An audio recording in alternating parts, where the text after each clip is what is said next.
again on a Monday evening from 8 to 10, two of the best, most important hours of your week. And yes, you must listen to all 2 hours. It is a rule. Thank you so much for joining me. I'm very lucky yet again. Only amazing guests on the show.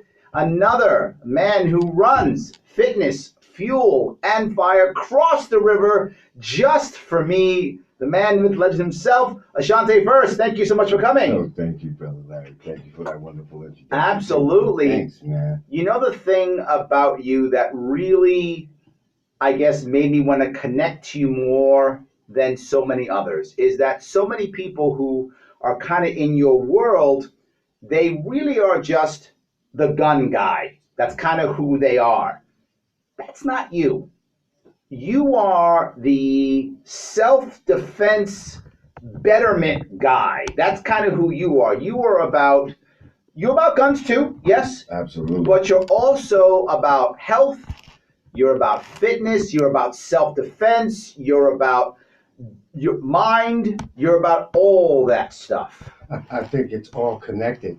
You know, being prior military, you understand that being able to shoot but being out of shape, they don't go hand in hand. That's correct, yes, Right, absolutely. so carrying everything, and there's no way you're going to carry a full load and still be able to defend yourself. Absolutely. All right. And then in a lot of situations that we understand where we are today, that sometimes you won't be able to have a firearm. That's true, absolutely. And you're going to have to be able to have some hand-to-hand skills. Or I call them get them the hell up off of me skills. Get them the hell off me skills. I like that. And you must have that. There was, you know, you brought that up. This is interesting. There's a friend of mine from years ago. He told me something. He said, one of the best reasons why you want to have that is for when you travel, right? Because when you're in your own community, very often you kind of know what's right and what's wrong. You can kind of feel things out better, know where you should be, where you shouldn't be. You might have some friends. You feel safer usually in your own community.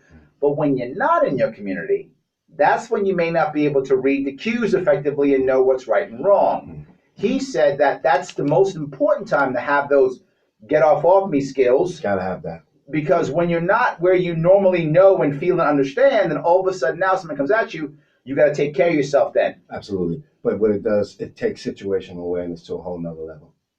All right, so some of the skills being situationally aware in our communities that allows us to be a little bit more comfortable, as you put it. Yeah. Right. But going to a strange environment, new environment, vacationing with your family, your kids, you know, it takes it to a whole nother level. And like I said, sometimes you have to be able to pick up on the cues, right? Because you are a soft target now. Because as a tourist, we do tourist things. Yes. We have tourist type conversations, and we're more into taking selfies and pictures and talking about who we're going to send something back for. And if anyone who's really out looking, you become a target. Yes. And you brought up a very important phrase, and that is soft target. And a lot of people who listen to this or watch this may not know what that means. Can you kind of explain what that soft? I know what it means, obviously, but some of the people out here will not. I've used the phrase before when it came to school shootings. I used the idea of a school being a soft target, or sometimes if the school isn't a soft target, the church or temple might be a soft target. But again, you laid it out. Anywhere people are tend to let their guards down. Okay. Again, schools. But let's talk about other areas that people don't tend to consider, like the gym. The gym. No, I wouldn't think of that at all. You You're wouldn't right. think. Like I put out a poll once and asked how many concealed carriers, legal concealed carriers, have their firearms with them in the gym and not in their locker. Okay? Think about that now. You got your headphones on. You're into your vanity. Right. You're into something. I like that, into your vanity. I like that. That's exactly what happens. No, I like it. Yeah. And so you tend to let your guard down. All right, you're getting that in. Do you know how to play the mirrors?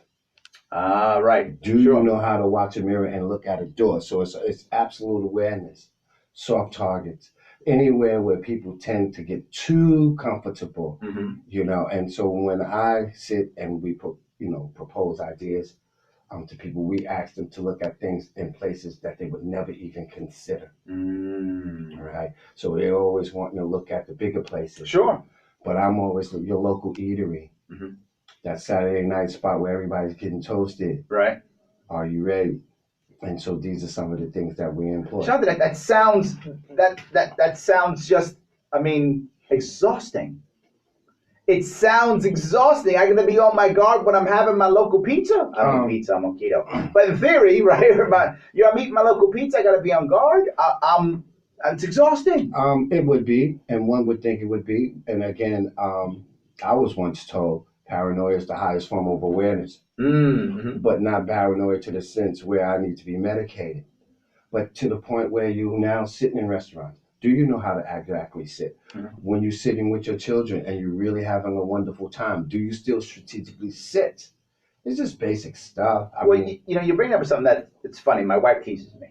Some people know that when I was in the Marine Corps, my second tour, I spent some time in intelligence. My first tour, I was on the ground side. The second side, my second tour, I was much more on the air side and some on the intelligence side. I went to a couple of intelligence schools. I went to some counterterrorism schools, that sort of, some of that stuff. So I was taught how to recognize an ambush in a car, right?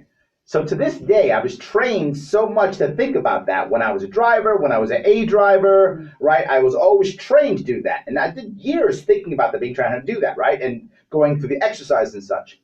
That's 30 years ago. To this day, if I'm driving in Queens and all of a sudden a car stops me in the block, I stop backing up. And my wife laughs at me and goes, what are you doing? I'm going ambush. I just instinctively. And in this case, I'm not actually aware. It's training that kicked in. Like, I'm not thinking, oh my God, I'm driving around Queens, somebody might ambush me. I'm not thinking that at all. But it's a beautiful thing. But the second I see it, I immediately stop and I stop backing up. It's a beautiful thing to have. It's a beautiful thing to make sure your loved ones think that way as well. Okay, because when the alpha is taken, can the rest of the troops handle their business in a methodical and a calm way? Not where this is real talk now, and now we're having to level up our thinking insofar as home preparation. Again, the self-defense scenario. Right. We'll talk a scenario. Most men, I find, are providers. Sure. They really do a wonderful job with their 2 jobs, sometimes 17, 18, 19 and a half hours, 2 jobs, paying that rent and mortgage. You're really doing a wonderful job. Your children are portly right now because they're eating well. Yeah, because you can afford to give them some desserts. Do you understand what I'm saying, soldier? But the point being is that you're away from home almost 19 hours. Are your portly children and your wife that's comfortable, able to protect themselves if 3 of us came and kicked in their door while you're more than 10 miles away from work, providing, but not also adding the protectors element to family protection? No, I get it. And I guess what I was trying to get at with what I said was, it was the idea of planning and training versus awareness, right? I know we want to be aware. I'm with you. I'm with you. I can't imagine my family being aware so much, right? So I'll give you another true story. Years ago, I think it was 2000, was it 3 or 4? There was a blackout in New York City. I forgot what year it was. It was maybe 10, 15 years ago. Blackout in New York City, maybe 15 years ago, I'm guessing, right? I'd already talked to my wife about how she gets out of the city if something goes wrong. Most people don't know this, but in New York City, if they ever blow the bridges or blow the tunnels, whatever the case may be, they're not going to know there are many bridges up north that go to the Bronx, right? No one knows that. You only know that if you live in the Bronx. I used to live in the Bronx, I know that. So I told my wife where to meet me in case there's an attack and they blow the bridges out and no one can get through on the cell phones, right? And I know it's a place we're going to meet. We know that. But I also said if something goes wrong in the city and the bridges are not blown, where to meet me. In this case, I had a spot we're going to meet outside the Marine Corps recruiting's office, because she can't forget that because I was a Marine, right across the 59th Street Bridge. And if it goes wrong, meet me there. When the blackout happened, I was actually exactly what you said. I was in Jersey on a sales job. So the blackout happens. I jump onto the Georgia Bridge. The cops aren't around because they're all directing traffic because there's no lights. Right. So I literally cross GW Bridge at 100 miles an hour because there's no cops to stop me. I get down and I drive to the Marine Corps recruiting station there. No one can everyone's on their cell phones. The cell phones, the towers are down. I'll wait there about 20 minutes. There's my wife with her friends. Walks right up to me. And her friend's like, oh my God, you were right. He's here. I said, yep. She's like, yes, we made a plan. So when something happened, she said, come with me to where my husband will be and he'll drive you home. And we didn't communicate. We couldn't communicate at all. She just knew that's where I would be. And I knew to hustle my ass there as soon as I could to make sure that when she got off that bridge, I was there. And she walked across the bridge and got me. And that's what we're talking about. So it covers, many bases. So with the whole fitness piece, you have to be fit. Yes. To even get there. Absolutely. How are you gonna walk across the bridge? Come on now. We did and do something called survival walk, where we walk. Can you say it again? A survival walk. Okay. So we simulate mentally a Hurricane Katrina type situation. Okay. So you can only bring water and protein bars. Water and protein bars. That's it. Okay. And so we'll give you a scenario. We'll walk from Stamford, Connecticut. Okay. All the way through to Norwalk, Connecticut. Okay. That would be trying to get from one parish to the other, simulation. Wow. Okay. So as you're doing this walk now, if the kids can't make it, do we stop and wait for them? Or do the parents have to turn back and go back to the starting point?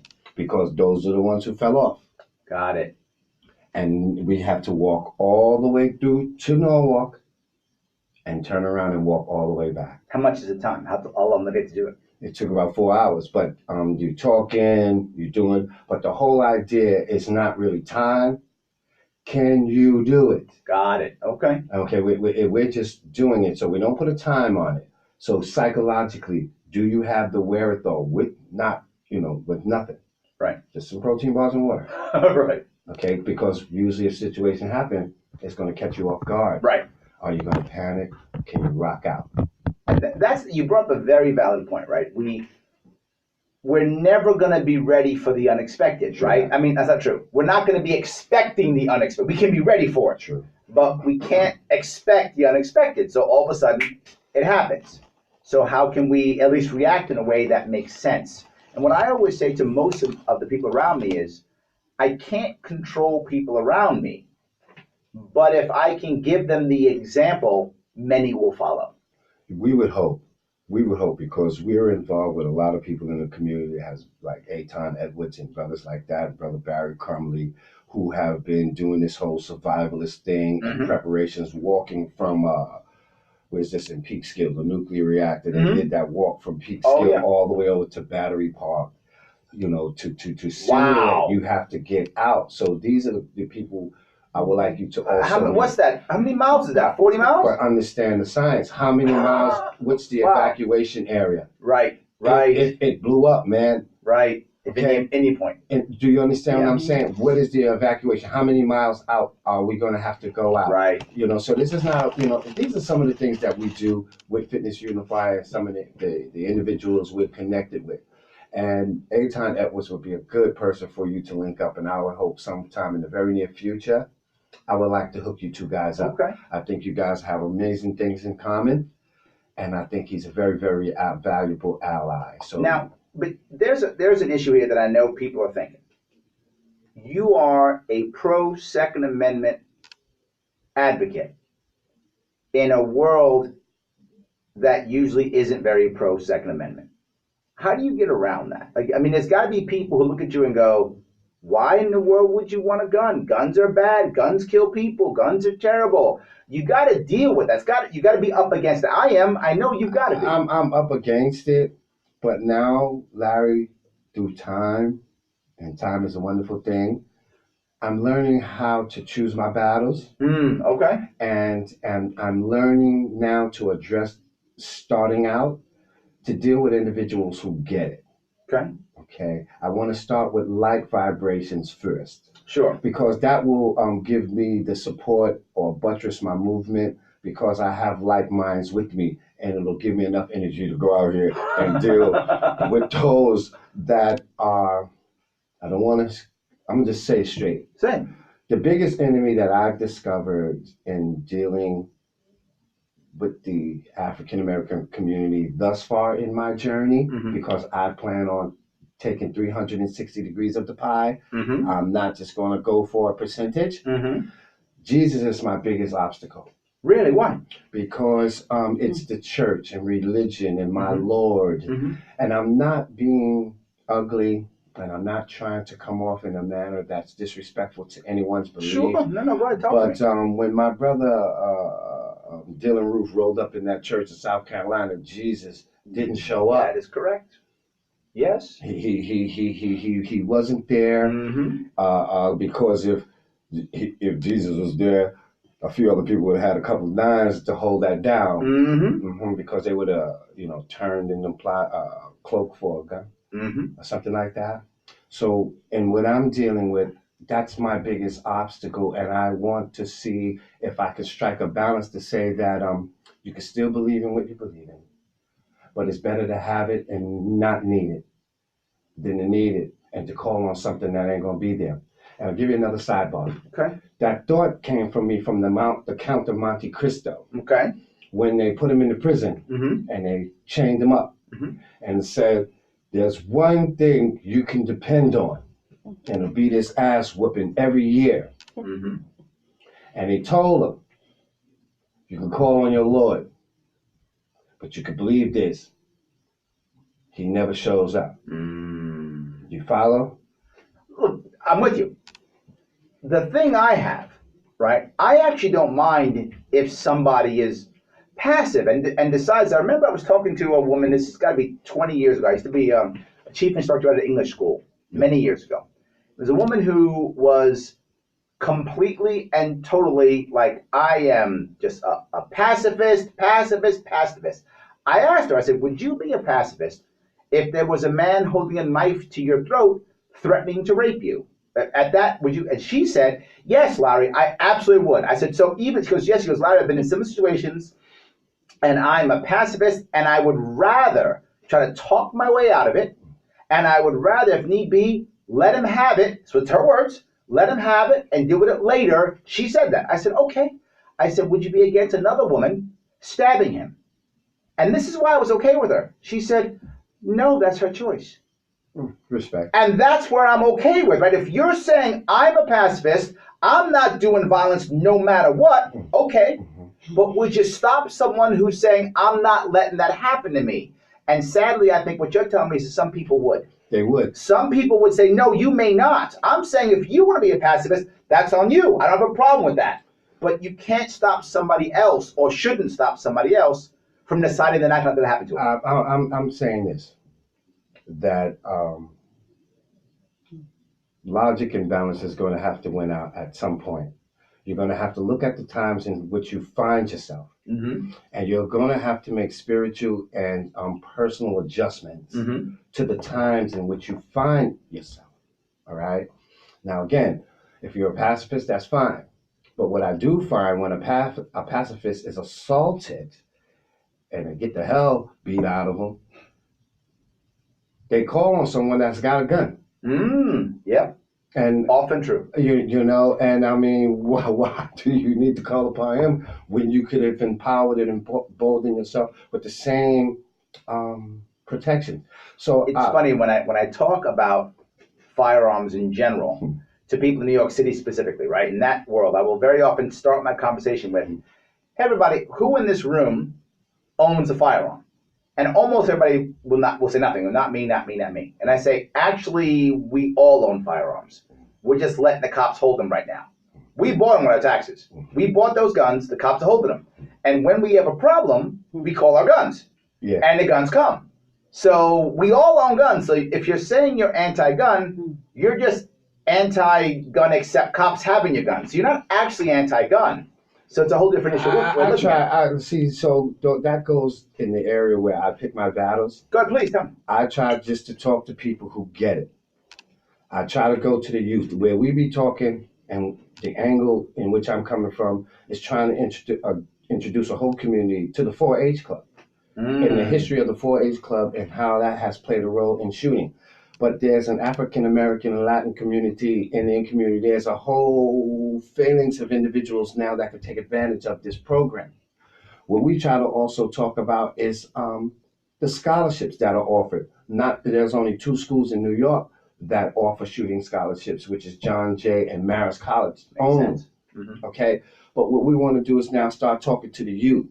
We want more Tiger Woods and more Venuses in the shooting game insofar as the Olympics are concerned. Sure. I'm talking about some of the air rifles and some of the wonderful shooting competitions that go far beyond the stereotype. New York State's trying to get rid of all of that. Well, I mean, they're actively trying to get rid of any type of pro to a gun sportsman, anything. They're trying their best to get rid of all of that. Yeah, indeed they are, my brother.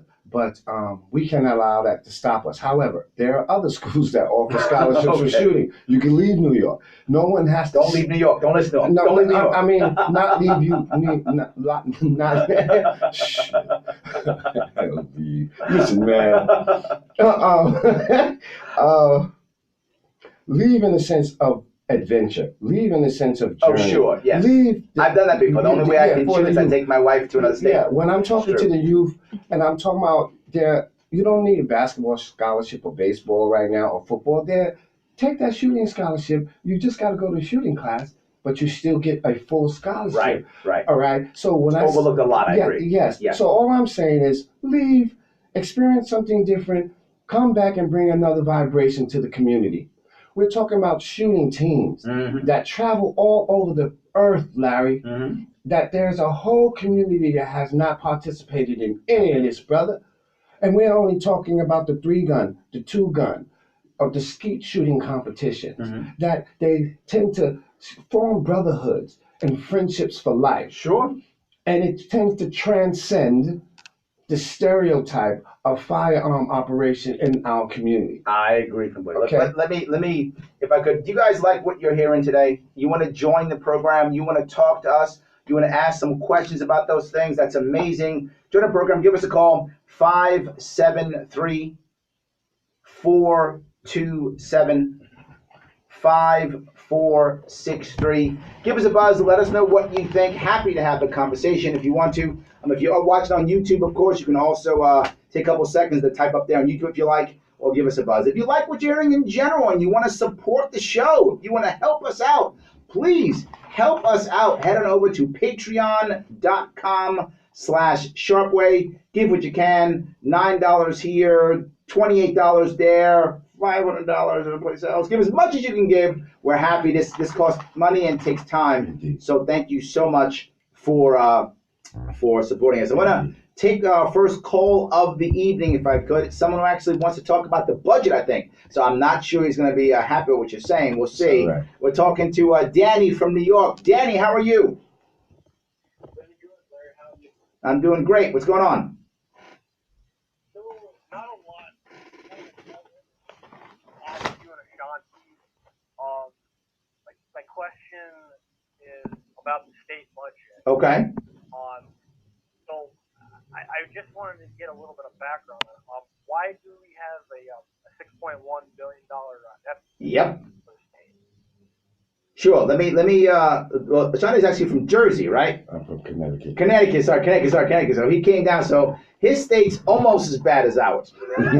So almost, but we still got him beat. Yes. Let me give it. When I ran for governor, I said this to many people. Right. The idea is that we're losing 150,000 people every single year. This is just basic math, not even Common Core special math, regular math. Our budget keeps getting bigger, and the number of people in the state keeps getting smaller. Tax base has to rise. Raising taxes is very unpopular. So it's very rare now in New York State that we blatantly raise taxes. What we do instead is we add things like fines and fees and tolls and all those other things. Well, then people stop paying them, right? If you notice, the Arizona Bridge now is the most expensive bridge in the nation. $18 to cross that bridge one way. $15 to cross GW. No, $18 one way.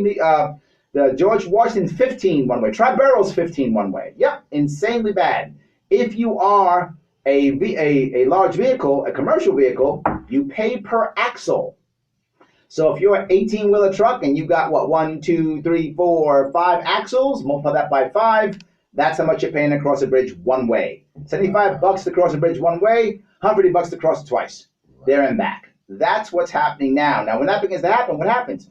people stop crossing the bridge, right? So you put the fines and fees in place, and then people stop paying the fines and fees. The taxes aren't raised. Boom, budget issue. But there's a bigger budget issue.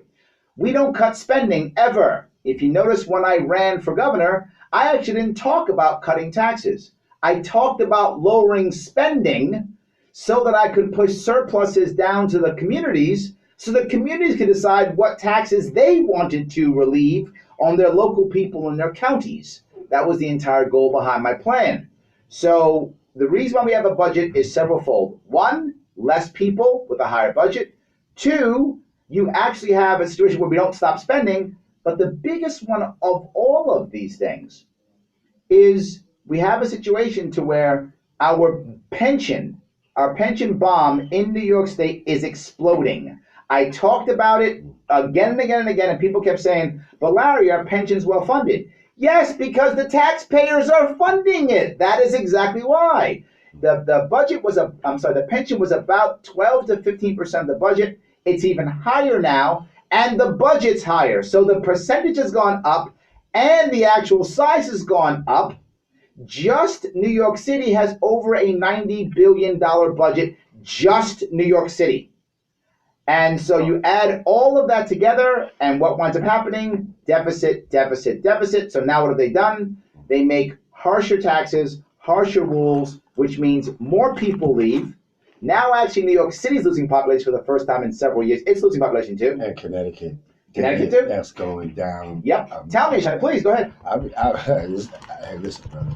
I'm just talking about, I'm not really on the political side of No worries, but you're feeling it too. But I feel it, but I'm just like trying to find a way out of the matrix to a degree, and try to be more self-sufficient and not so much dependent upon a machine that is not geared for my benefit or my future. Absolutely true. Okay, so I'm trying to find other streams and other ways of securing a future, juxtaposed to asking criminals who only are going to pad their pockets and ship out money that's going to outsource. It's not coming to the average person. Absolutely. I've noticed a trend that if we talk about budget and how things are, please, how old people are working in supermarkets now. Yes, absolutely. They're packing bags and they're actually cashiers, and there should be in retirement age. And I asked a young lady, I was like, did you ever imagine you would be doing this? And she was like, she tears because she says, I've been lied to. Yes. Absolutely, yes. So everybody now is starting to wake up to the fact that they have been spiritually raped and lied to, and the diversionary tactics used to distract. Yes. Yeah, well, I gotta go on further. You are totally correct. Look, let me explain, Danny, why I think people aren't doing much, because of exactly what Ashanti said. There's almost a type of learned helplessness that a lot of people have had. They've been trying, and they thought they were doing the right thing, and they were working hard, and they were told they would do this, and then it comes up, and 2008, 2009 comes, and they lose their pension, or they lose their home, or the insert thing in, they lose this thing, and then all of a sudden there's no way to help them out, there's nothing to happen, and they go, now what? But then you get people who invest like the Bernie Madoffs. Yes. These guys just rape and pillage Enron and Tyco. So where's the accountability of the average person busting their ass, man? Excuse me. No, and they lose their home 27, 28 years. You putting your babies through this, and then you come along, nah, man. I'm with you. No, man. You can see the system right now. No, man. As everyone starts struggling, as you just said, Dan, people we're having a budget deficit. You think that deficit's going to affect the wealthy? No. Not at all. Not in any way, shape, or form. And I don't care if you're a Democrat, Republican, I don't care what you are. Right. It is, if you're wealthy, this is not going to affect you. They are simply going to punish the poor and middle class, making the middle class become more of the working poor, which is what's happening now. The middle class become, as you said, you're working two jobs. If you want to have something for your family, You got to work 2 jobs out of the house. Brother, the myth of a housewife today is out the window. Yes. Sister girls don't have to get out here and get at Wendy's and McDonald's That's too, exactly bruh. right. She's going to be working at the grocery store too. That's right. Because, listen, this is the truth. Yes. Because most men are dying, really trying to keep this thing buttressed. Yes. And it's not happening for him. Mm-hmm. But because of the stereotype of the mindset that you have to do this, where is it written in the contract that I have to die doing this? Yes, it isn't. But the problem you brought, oh, this is so good. You have brought up a very important piece, because now I find, I do a lot of hiring and firing in New York City. And what I'm finding more and more of is, it's going to sound funny, is women who want daytime, part-time work.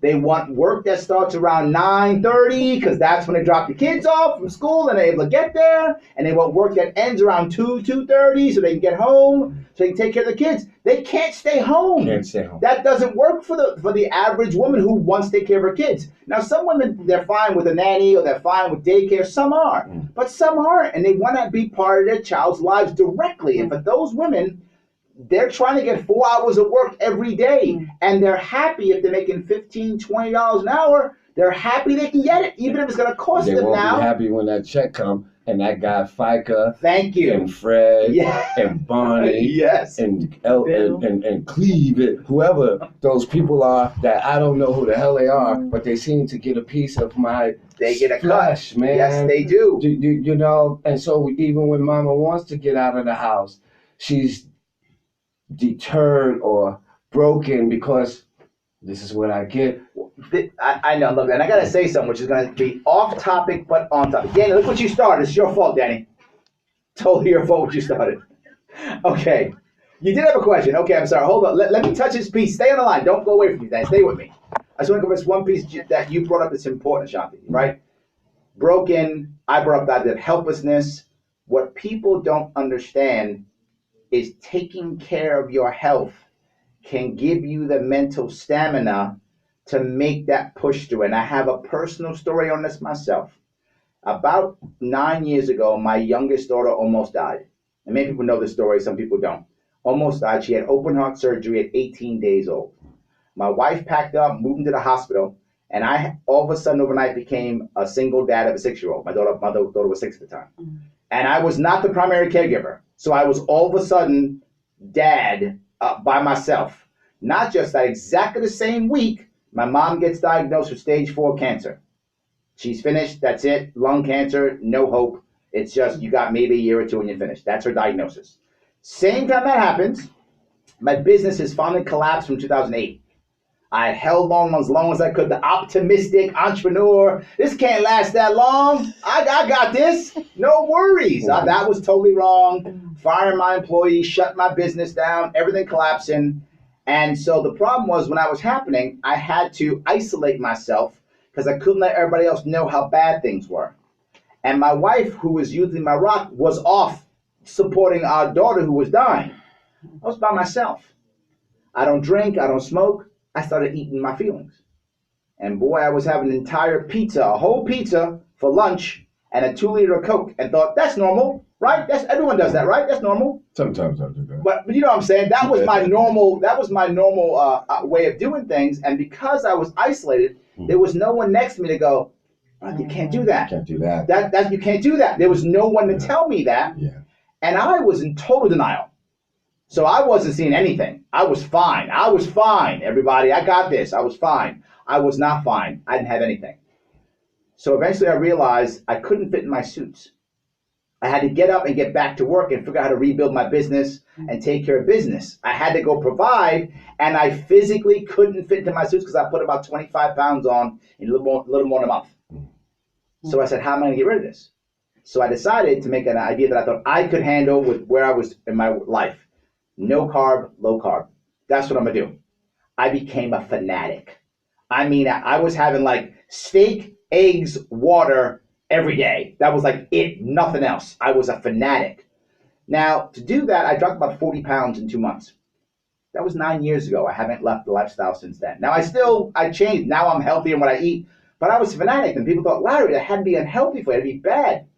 Mentally, it was magic. Because being able to take control of that aspect of my life and to be so disciplined to literally go overnight, no carbs, that discipline, it gave me a feeling of control that allowed me to take charge of other aspects of my life. And once I took care of other aspects of my life, getting my business back in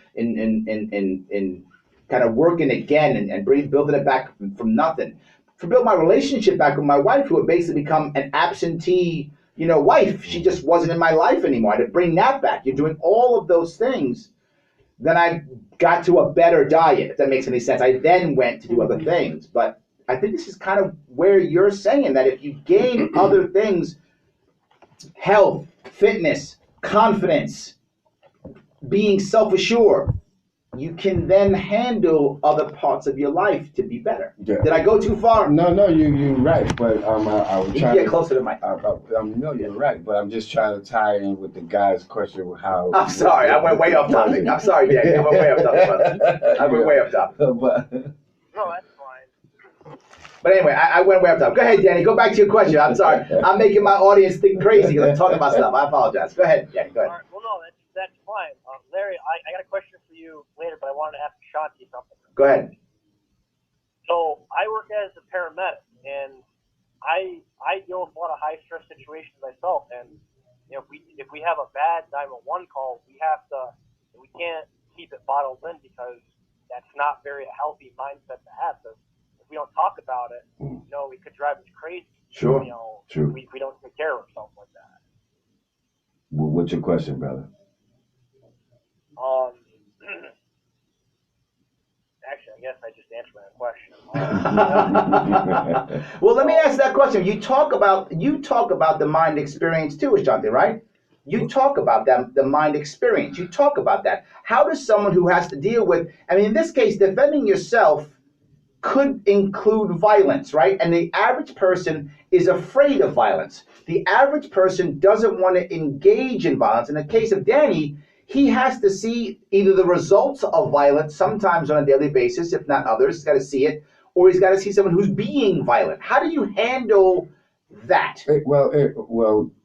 It goes into understanding what we're entering into, meaning the career choice. Mm-hmm. We understand what comes along with the career choice. Right. So as we're sitting down in class, as we're being prepared to go out as an EMT, EMS in that service, we understand we need to kill, my solution is, with my brotherhood. And I have. You're saying community is going to be the way of making that. You have to have that because you have to have individuals that understand your stress, that understand your reality. There are some conversations that your wife won't understand. So I try to be around like vibration and like energies that we can bump off our experiences together. I see that in the veteran community a lot. And that's what we need. So you have to be prepared. But again, for me, but you got people you got to train, right? You got to have some, some guy or some gal. And my image is of, a young woman who's sent there by her mom or dad, who hasn't had to deal with violence in her life, hasn't had a fist fight in her life, hasn't had to be violent in her life. And now you're training her on some stuff that's pretty violent. Well, the situation is this. Those are the ones who are soft targets, the ones who I'm saying. Never experienced a fight. They're the ones who are the ones that are looked upon as being vulnerable. Mm-hmm. Again, we're in 2020 now. Mm-hmm. World Star will give you a crash course on all kind of violence and things I love that. But the thing I'm saying is you'll get a crash course on man's inhumanity to man. Mm-hmm. And you'll get a crash course right now that'll snap you out of that I've never ever mindset, my friend, because I'm finding the youth are frustrated and angry, and they're in a very hurtful place. A lot of millennials are, Gen Z too. I agree. Yeah, and so right now that again, you have to adjust to the times in which you find yourself. There's really no more place for a person to say, "I've never had a fight" or "I don't want to fight." It's better to be prepared because if someone comes to you, it's not going to end well for you if your spirit is that of a pacifist. In this day and age with the youth we're dealing with right now. Okay. They'll put you on a video in no time flat, and your backside will be on YouTube forever, talking about, I didn't want to fight back. All right. Okay. Danny, did that answer your question or no? Yes, it does. So talk to me. Do you have another one for me, or is that it? Yes, I did have another one. Dan, it's the Danny Show. I love it. Keep going, brother. It's about the 27th congressional race up in Buffalo there with Dwayne Whitmer. That's actually outside of Buffalo. Just to be clear, being the 27th district does not actually include Buffalo. It includes all the areas around Buffalo, Western New York. I stand corrected. No worries. Do you think Whitmer has a good shot against the two other parties? It's a great question, and things have changed a lot recently, right? But before he was running against Chris Collins, who was indicted, right? So right. I thought he had a really good chance of victory against him. But now that there's a special election, it's tougher. Now there's good and there's bad to it. The good part for a libertarian candidate is now there's no incumbent, right? So at least it's a fresh face versus a fresh face versus a fresh face. So that's at least one advantage. The disadvantage is you're in a deep red district and the red guy's not indicted. It was much better when the red guy was indicted. So I think he has both good and bad. To be very forward, his ground game is going to be everything. If Dwayne is able to knock on all the doors, if Dwayne is able to get people to get behind him to say, hey, I'm another option, he's got a shot. If he's unable to do that, this district is going to go red again. It really depends upon his ground game. But can he win? Yeah, absolutely. Does that make sense? Yeah, I plan to donate to him. Awesome, good. And I hope to see you out there, speaking on this, campaign. Do you think I wouldn't go up there and support Dwayne? Come on now. I've been up there twice already. Come on. I just encourage you. Okay, yeah, we absolutely 100%. I'm gonna be up there. You know that. Come on, now. I'm all over this state. I gotta spend some time in New York City. I live here, don't I? Yeah. Absolutely, but I will be up there. I promise. I'll see you up there. Thank you for the call, my friend. I appreciate it. All right, take care, Larry. Have a good one. All right, good. So. Getting back, when we're talking about the elements that allow us to, how do you say it? What I was worried about was the idea of getting someone to move past, right? I'll tell you an interesting story which you may enjoy. If you're someone who enjoys history or anthropology, and that was my degree was in anthropology, right? And you want to dig up a battleground in North America. What war are you going to dig up? Civil War. It's the biggest land war in North America ever, right? And they've done this. They dug up these battlegrounds, right? And they found rifles. And in the rifles, many of these rifles they found was inside the barrel, 6, 7, 8 bullets inside the barrel.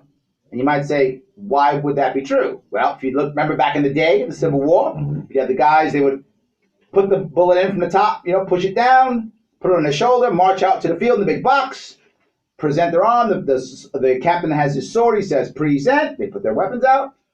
Fire, boom, boom, they'll fire. Well, there are a bunch of people who would go there and wouldn't fire.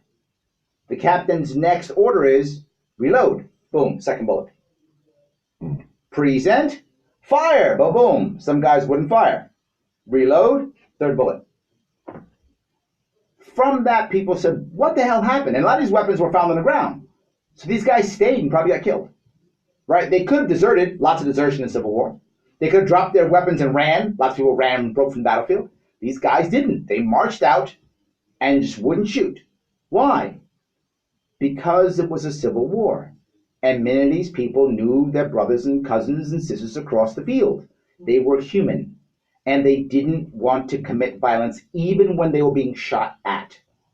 That was enlightening for many people in our government, to the point where if you look at every single war since then, we always picked a one-word story to describe and dehumanize the enemy. Right? In World War I, it was the Hun. World World War II was the Kraut, right? And we kept going on, right? Yeah. Charlie, and when I was in the Marine Corps in the 80s, it was Ivan. That was the bad, right? We were still fighting the Soviet Union back then, right? So it was Ivan. It was always a one-word story to dehumanize the enemy so we would kill him. Space is psychological tactic. That's exactly correct, right? Now, the problem that I'm asking you about, I guess, is what you're asking someone to do in defending themselves, whether they're using their hands, whether they're using a firearm, whether they're using a knife, whatever they're using, for many people, not everybody, but for many people, isn't that going to be inherently difficult to make that step to violence if they haven't dealt with that in the past? And how do you get them over that? Before I answer your question. Okay. Did I go too far? No, you didn't go too far. Okay. I just found something interesting, the way my mind was working. I thought when you were saying that the guys had the rounds in their rifles, I thought they was trying to make their first, repeaters or semi-automatics with a whole lot of rounds come out. That's what I was thinking. I was like, oh, snap. But, that's my machine gun. I got four coming out. Exactly, yes. Forgive me, brother. It's a 3-round burst. No, it's not 3-round burst. But the thing is, a lot of the people that come to us, we really don't have to convince. Oh, because okay. They have come to a point in their reality that they've determined. This goes back to you talked about earlier. You're dealing with more people who are already there. Yes. Got it. And then we allow them through their actions and their work and through their progress to be our voice. They can bring in some of their associates that were on the fence, but we have to have models that we send out into the community that represent the idea. Right. Because it's really exhausting, Larry, trying to convince someone to do something that they really don't. That was my whole point. I know it's very hard. So absolutely. I don't do it. It goes from what Mommy taught me a long time ago. Charity begins in the house and spreads abroad. Right. So what it is, the love of self-help, self-discipline, physical health starts in-house first. We should be a reflection of what it is we're trying to sell and market. Yes, and as the example. Yes, we have to be the example. So that's what it is. And so we got Carrie now working out. Oh, she told me, yes. So today I submitted my first little workout plan for her just to give her a critique, just to critique her to find out where she's at. But again, it's individuals who know and feel the need for change right now. All right, sometimes your body and your spirit talks to you, and sometimes we don't have to do it because you know what's right. You know when you're not feeling right. Like my brother, we had to talk about earlier when his shoulder and he was going, through foot injury, whatever, and his whole body energy was off, and he had to slowly get back into it because you have to. It's where we are. Okay, the doctors are talking to you and your health is failing you. They're giving you all kind of meds and foolishness when a lot of this stuff can be done on our own. All right, one of the biggest problems, everybody right now is sick. And one coughing, hacking, sneezing, passing gas, whatever.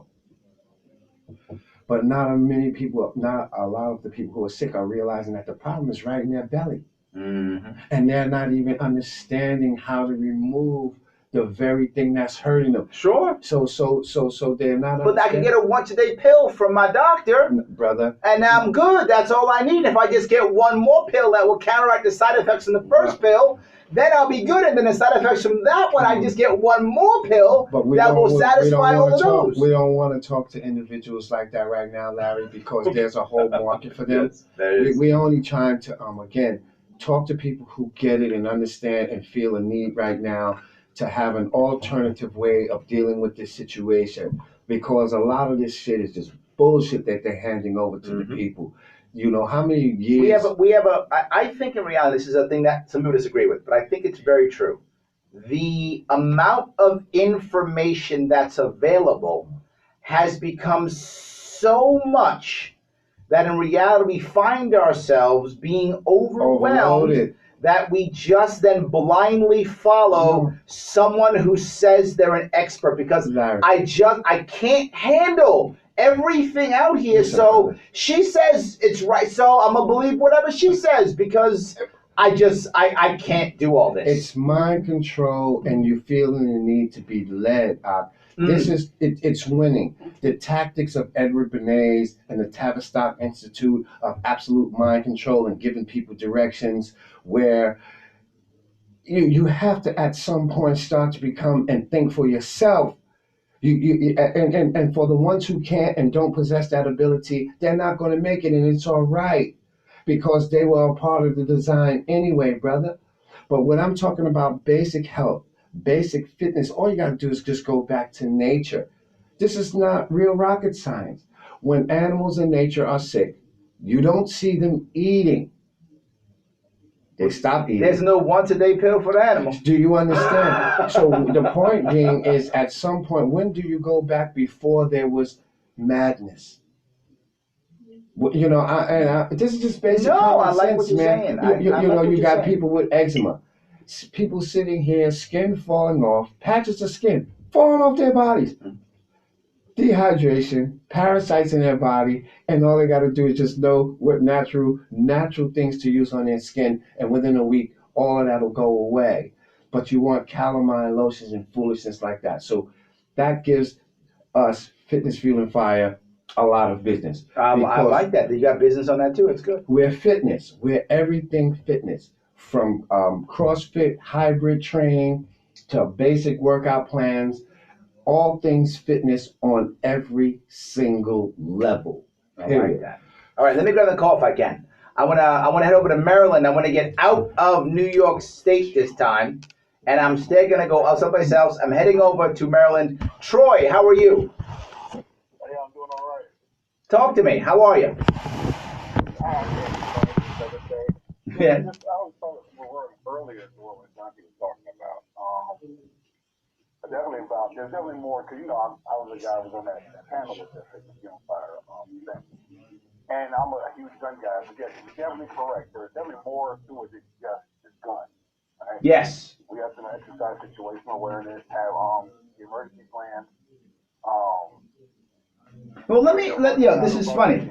I actually bring this up often, and for those of you who don't know, I do a lot of training. I do training for leadership, business.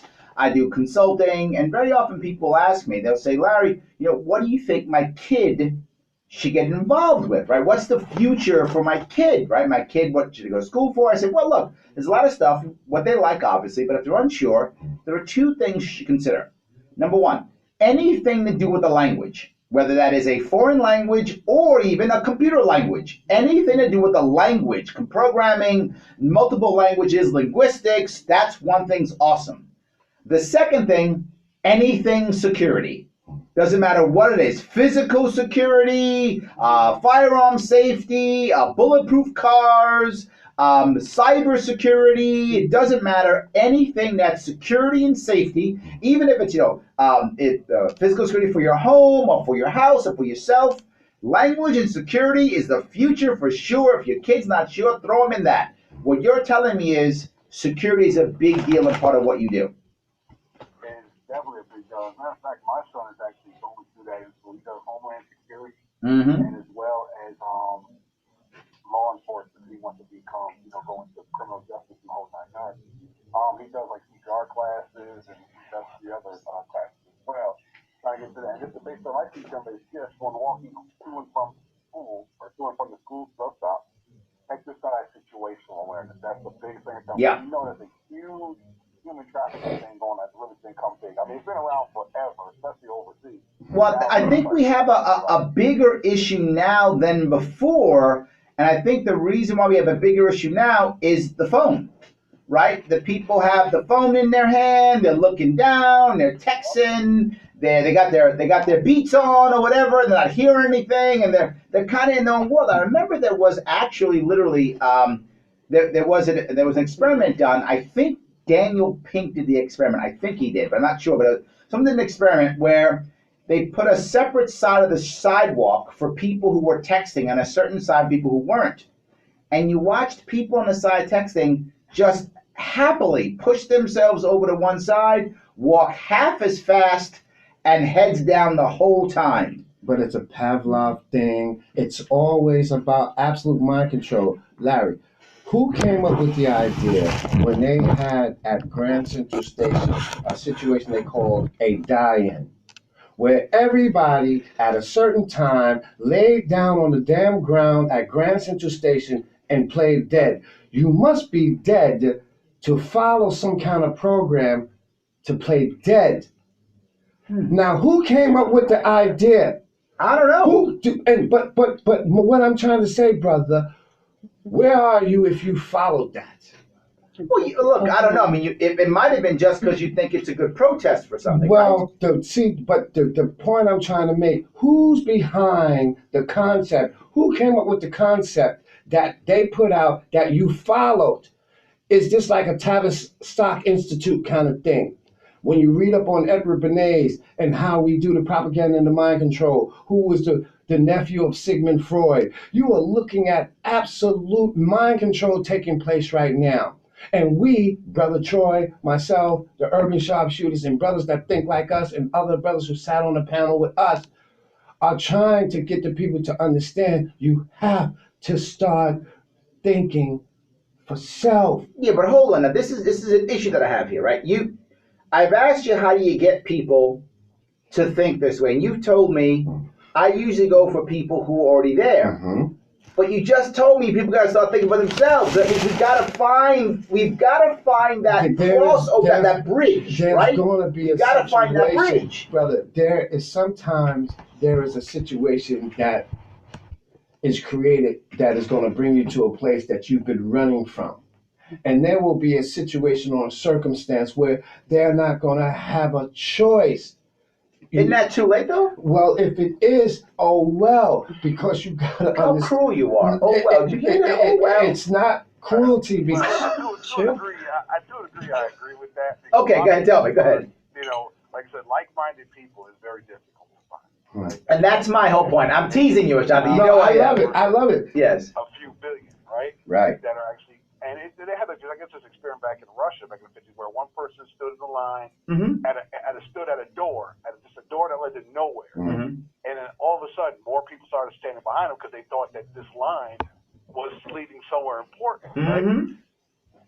So you have that kind of that following mindset. But I guess leadership is kind of takes work, right? Yeah, but see, this is one of the reasons why I have this show, believe it or not. I wanted this show to be a show where people will be thinking about something new or different and will be open to hearing a new or different concept. You have to shift the paradigm. That's what I'm trying to make happen here. I don't want to have everybody on the show or listening to the show who thinks exactly like me. I don't need a show for that. I can just go on Twitter and say some Twitter stuff and get mad at everybody who thinks the way I do, and keep a small amount of Twitter people to just tell me how awesome I am every day. Okay, that's easy to do. Here, let's take it to another. Here's the thing also, you want, granted, and this is what I used to say to a lot of people, you don't have to be on the same trail to go in the same direction. Okay, it's true. Yep. Right? The objective is to move forward. Yeah, that person's not. I'm not talking to the point where they're going to think exactly like you. Right. They're not going to think like Larry Sharpe. They're not going to think like exactly like Ashanti person. But if they're trying to go in the same direction, that's fair, brother. Using their own ideology, you guys are going to meet somewhere at a rally point. There's always going to be one spot where everybody's trying to head, even if you're not on the same street. Right? Okay. If you're going to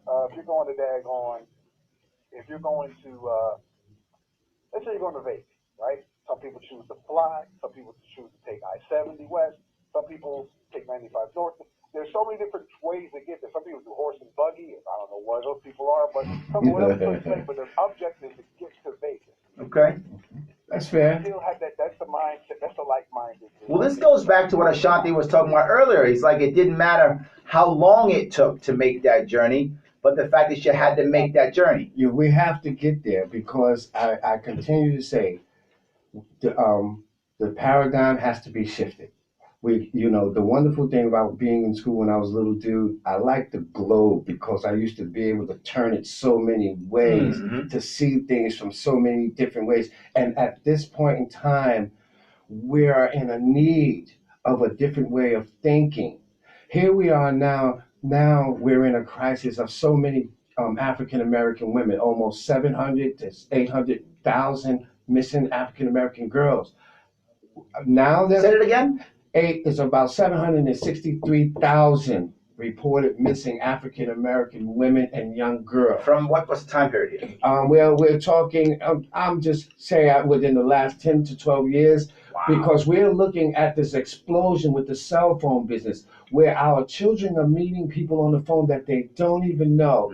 And then you have people who are Facebook, Twitter savvy, that knows how to talk the young people's language and to say the things to get the young people at a place where they're vulnerable. Yeah. Okay, so there is a whole nother level of parental security that needs to take place. There is a whole nother conversation in the house with family and our nieces and nephews right now.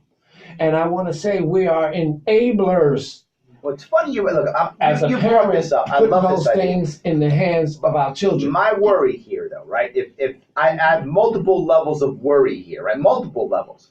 Level number one is if I tell my kid, don't do anything, the world's evil, I'm going to cover you, I'm going to watch and protect you. Now. I'm saying people do that, right? They call them the helicopter parent or they call them the bulldozer parent, right? If I become that one, I'm actually hurting my kid because now my kid's not ready for the world. And once I leave, my kid's in trouble. That's option one. Yeah. There's a second issue. If I don't give my kid that technology, if I don't give my kid that cell phone, that iPad, whatever that thing is, do I affect them both socially and also do I affect them in the professional business world as they move forward? Am I making sense so far? Hold on. I'm getting with you. I'm saying that's my worries. Now I am a father of two daughters, 15 and 9. So with that in mind, I realized a couple things. Instead of me stopping my daughters from having the technology, I have warned them of what could happen, and I've watched them. And when my oldest daughter had all of a sudden some strange man want to befriend her on one of those platforms, I just asked her. I said, why does that man want to be your friend? And the first thing she said was, oh, because I guess he likes me. I said, great. Why does an adult man like you? I said, have you met him? Is he your teacher? Is he our family member? What's going on? And finally, at that moment, she went, wow. I said, yeah. But see, that's a problem. Here's another problem I Tell want me. to point out. There's not a lot of Larrys in the house with our young girls. That is also very true. And they're looking for friendship, and they're looking for Larrys. Yes. Okay? Oh, and they're the most vulnerable members of the community that's being totally taken advantage of. I completely agree. And so they find happiness in having 1,000 people they don't even know. Yes. And they wouldn't have a problem, brother, saying that we'll meet you down for some of those, some cheese biscuits at Red Lobster, because they don't know any better, brother. Why was it that Steve Jobs never had phones or computers for any of his children? What did he know? Is that true? That's a fact. I didn't know that. And he said, he read the statement about what, because he knew. He knew where this was going. He knew what the purpose was for. And when he saw the direction in which this thing, here's my opinion. Tell me, please. This is not a fact. Okay. This is just Tell me your opinion. I want to hear. I think Steve Jobs, after he saw the direction of his creations and the direction, he opted out. You think he opted out? And I think he took a shot, said, I'm good. Okay. I just said that's my opinion. No. I like the opinion. It's fine. It's good to know. I've never heard that before. Because he saw the direction and how these things are being utilized. Why didn't he want to fix it? Because he was a part of the problem. Do you understand? He's like, you want me to tell you who else is going to be very successful? That chick that tried to be the female Steve Jobs. The one that did the little tube, the little blood analyzing thing. Yes. Let me tell you something. Yes. She was put out. But she got in trouble. Listen. She got in trouble. Come on now. Hold on, Larry. I'm going to give you something. Come on, tell me. She was funded and put out to put forth an idea. Right. She fell off. It's like she was the rabbit, the jackrabbit in a sprint who sets the pace. Okay. And then whoever took over all of the creations, all of the technology, they're going to come back with something bigger that's going to work. This is all right. No, I'm going to hold you to that. Hold me to this. I'm hold you to that. Because I am telling you, man, there is something sinister behind all these things that we're getting. And the things that the children don't understand, like these idiots running back and forth now, the Black Fridays buying all these smart televisions. Oh, yeah, sure. But look at the report from the FBI now. We know how to spy in your house. I know. I won't do that. I agree with you. I don't have Alexa in my house. I don't have a CIA agent in my house called Alexa. That's correct. Yes, I don't have that. I'm with you. It's insane. Yeah. I know we're talking all over the place, but what we're talking about is the vulnerable ones in the community. Yes. And this is the point. I mean, again, I got to keep going. But to your point, there are a lot of particularly girls who don't have that male energy in the house. And they search for it desperately, and they will take the wrong type of male energy. You're 100% correct. And part of that is issues that the Black community has been struggling with since the war on drugs in the 70s, and it hasn't gone away, and it's been But there's another elephant in the room, for 40 years. There's one more elephant in the room we have to cover with what you said about the young ladies in the community. There is also an element in the Caucasian community that is manipulative and understand the vulnerabilities of a community better than we understand ourselves. Okay. And they're in a better place to manipulate and utilize the not having or the ineptitude of the community of our young girls. There are people, we've seen it on MSNBC, the dude, he set up the stings in the house. Oh, there yeah, right, yes. That know how to talk that language to our youth. Yes. And then with the cell phone, removing the parent out of the child's life, literally. So they can talk to whomever and not know, would you like this? We'll treat you here. We're going to meet up with a couple of people, and they never make it there. Right. It's sinister, brother. No, I'm agreeing with you. I'm not, look. And it comes to that training and preparing. But that's what I'm going to go, my next piece was going to be the same page you said. I told my oldest daughter that if she gets in trouble and she's ever accosted by somebody, to not scream no or bad, but instead to scream this phrase, I don't know you. Because if she instead screams, oh no, bad, people might think that's just a belligerent daughter with a belligerent father or whatever, and they're not going to step in. And the guy's going to grab my daughter and walk away. So I told her to instead say, I don't know you. Because if you say, I don't know you, someone goes, wait a minute, you don't know that person? In addition to someone might actually do that. What else did you teach her if she's grabbed? I taught her, if this is true, because people are thinking horrible what I taught her, but it's true what I taught her. I said, if you're fighting a woman, open hand to the nose. And I taught her open hand to the nose, and most girls will drop. Not all, but most girls will drop. You hit a guy in the nose, you just punch your harder. I said, for all boys, kick to the groin until he goes down. And don't stop kicking until he goes down. That's what I taught her. Oh, I got someone to me no here. But you asked what I taught her. But I said, your question was, what did I teach her? That's what. Don't get mad at me. You asked. I answered your question. Are you mad at me now? Should I lie? You've taken your family. You do nice things. You go to London. You do wonderful things. I follow you, bro. Right. Okay. Okay. Now, as a parent, what stick fighting classes? What kind of martial arts? What do you have your girls in aside from no? I don't know you. A hand to the nose. What are we giving them? Honestly, that they can sit up here and give somebody else the business. I have not taught my daughter that. Then you have been remiss. Oh, now you beat me. No. We're talking. Hey, we're talking protection. It's totally fine. We're Please, talking, totally fine. Because we started earlier talking about a father who has 2 jobs and the kids eat well. But he's never put a firearm in his wife's hand. But I have, though. I have, though. But the point I'm making is, the point I'm making is, if it goes back to if you're not home, right? That is not there. There should be something else put in place other than I don't know you and this. And that's what I'm saying. And we have to always now shift the paradigm to adjust for the time. And another thing, you are now, Larry, a celebrity to a degree, and you're evolving. I like that. You are now forgiven for everything you just said. And I'm a celebrity. See, I like that. No, but the point of you are vulnerable now. Your family at some point. Okay? What places now that you are a political official doing things, how do we get Larry? Now we should be sitting at nets around mama and the babies. This is how he's got to be thinking. Period. We're not that comfortable. I'm just a liberal party dude talking fun shit that my family's not going to be bothered because I'm talking budget and monetary. What exempts you? No, dude, look, okay, this is good. I'm glad you said that. Let me say, if you guys like what you're hearing, you like it, both beat me up and call me a celebrity. Yes, I love it. Please do me a favor and call in. Let me know. I want to hear.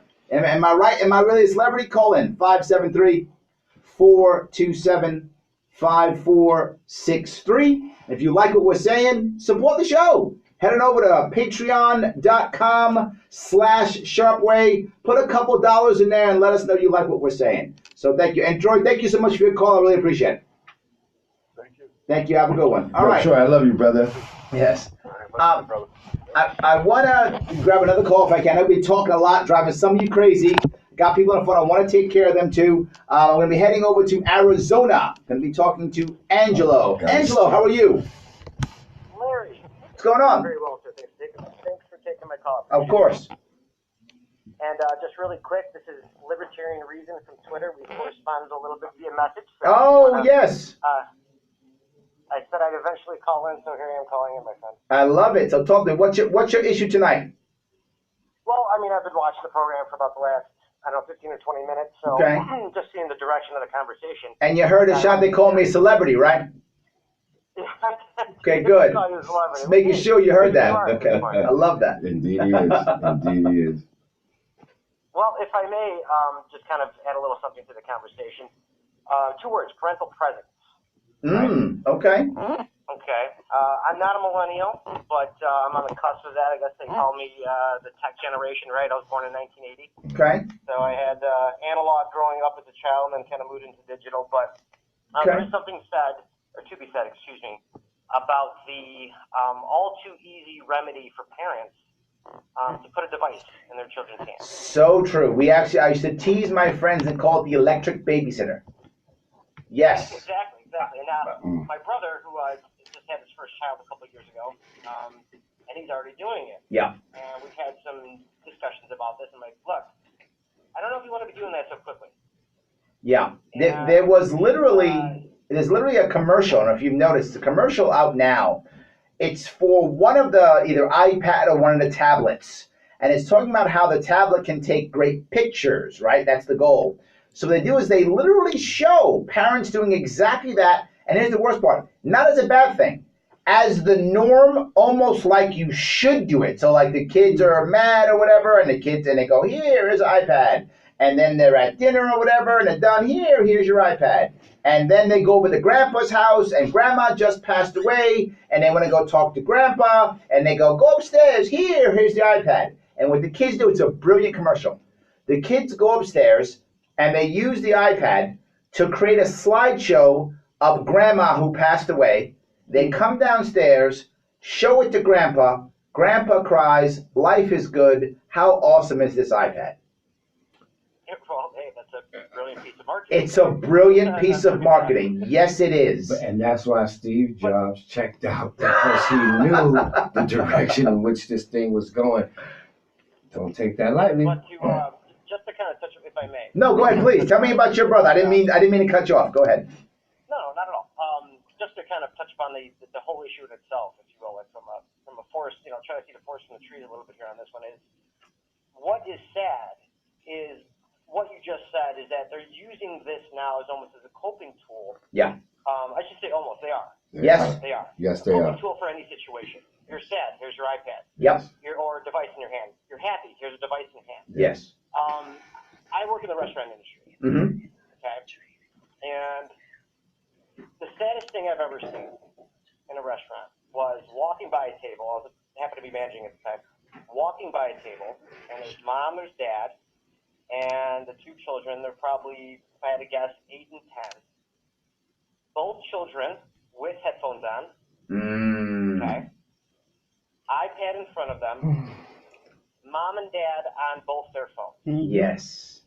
Why are you even out? I kid you not, Larry. It's one of the saddest Yes. things I've ever seen. And why are you even out? Yes, sir. You should have just stayed home and ordered. Yes, Why are you even out? You're not talking to each other. There's an interesting book called A Stranger in My House. the computer, and the television. You might find that an interesting read. It's called A Stranger in My House. Well, you know, my kids have devices, but when we play together, we all play together, right? When we play, it'll be both of my daughters, me, literally, and my wife. Usually my oldest son uses a computer, usually my wife uses a computer, I use a device, and my youngest will use a device, and we'll play games all together, laughing and joking and talking. So when we use devices in the family room, it's basically the equivalent of a board game, if that makes any sense. We use it as an equivalent of a board game. What happened to Clue and Monopoly? We have those too. We do those also. We need to get back down to the nitty gritty. I'm with that too. I'm not against Clue. We actually have Clue in the house. I'm not joking. What we need to get, man. But if we're going to use the other problem I mentioned earlier, and I think this is what you're talking about, Angelo. The other issue I have is I also don't want to handicap my children as they move into a world that is all digital and all electronic. That's the trade-off, I've got to find that balance of each. Yes. I have to find the balance. True. You know, no, I'm not knocking you, beloved, because you're absolutely correct. But the thing I say, and I advocate to the young parents, how many of you even bother now to get your child a library card? No, we go library. Now, not you, not you, my brother. I'm talking across the board. Yes, good point. One of the more I found, one of the more enjoyable things as a parent that I really loved, that I look forward to, was our library trips and some of the wonderful activities that the library offers to the children that is not with any electronic devices. Right. The chess boards are real. It's not electronic chess. And we at some point we must try to stay analog to a degree. Yes. And again, I call parents an enabler. I was an enabler because I bought my daughter at 16 years old her iPhone, and it was the worst thing I ever did in my life. I smashed with a hammer 2 No, you didn't. You smashed with a hammer. With two. That's hundreds of dollars you just threw in the garbage. I make no apologies because it wasn't being used correctly, and at the time it had an overwhelming effect where you tried to sit as a parent and talk nicely, try to lay out the parental controls. The children are so savvy. You put parental controls. They got a friend that know how to do the computer. They know how to bypass it. Okay, so this is a stranger in my house. It has become a divider. I'm talking in my home. I can't speak for every other home. These are dangerous things. You have to strike a balance. But then, does your child have a flat screen in the bedroom along with a computer and a tablet and a phone? Nope. Do you understand? Yes, so I'm with you. But when parents are enablers, you tend to take away more from the child than you're really giving. Yeah. I was watching a lady teach the child ABCs on the cell phone, and I was like, but sister, you could do that with a beautiful book and do the pages. But as a parent, I'm analog, right? And I want you to understand that it pains me greatly not to see the books in the hands of children as much as I used to. So I'm just talking from a father. Yep. And I'm watching the direction in which we're going, and I don't see much good in it. I understand what you said competitively from absolutely. career. I got to make sure that my daughters are prepared for the world, right? If I could, if my kids decide as they get older that they don't want to be part of that culture, good for them. That's their choice. You wouldn't have a problem if your daughter had an AI boyfriend, right? An AI boyfriend? No. She kind of did, and let me explain what I mean by this. This is a very important point. I remember once, and this is good. This is to your point. There was a time when, and this changed what I did. Be very clear. Changed what I did because I fell into it.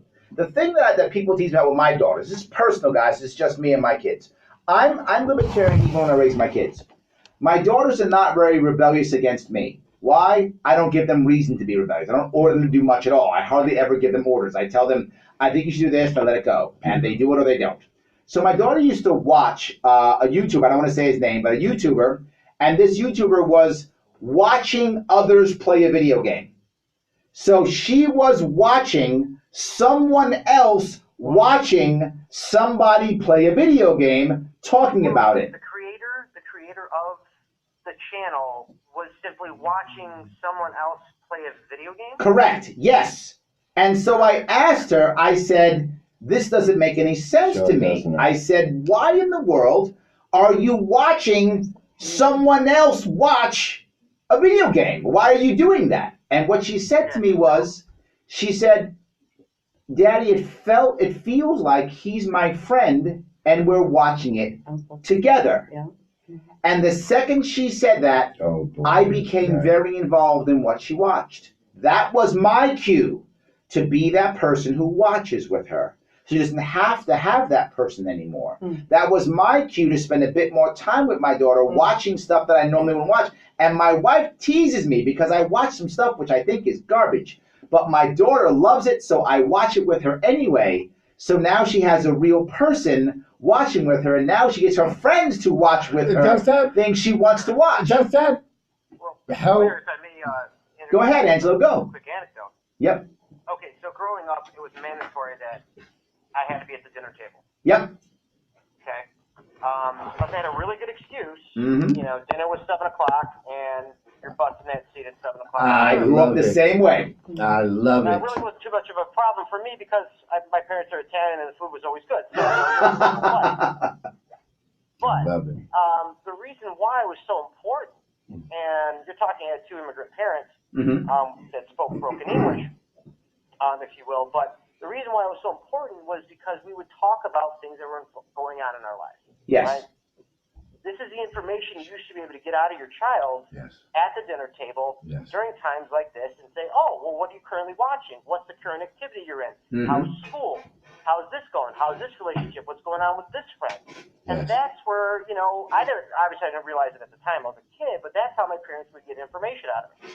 No, I'm agreeing. That's how I found out what my daughter was doing, because I have that relationship with my kids. We have the same thing. I haven't stopped that tradition. We very often, not always, I sometimes work crazy hours, but when I'm not working crazy hours, I very often eat with my family. And when I don't, my wife, to her credit, don't tell her I said this, she's an amazing mom. And she does all the, because I fight with her and try to pretend like I'm a better dad than her. But no, she's an amazing mom, and she does all those things. She is very open with our daughters.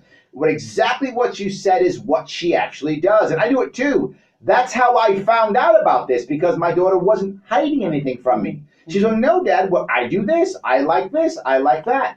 You are completely correct. And that bonding that I found I had to use, and to Ashante's chagrin, I had to add, or I felt it was to add the technology into it, right? I didn't want to say technology bad. I thought if I said technology bad, my kids would rebel. So I instead said technology's fine as long as we are part of the equation, and my kids really took to that so far. They've been very good. They don't hide to me. I like what you said so far. Yes.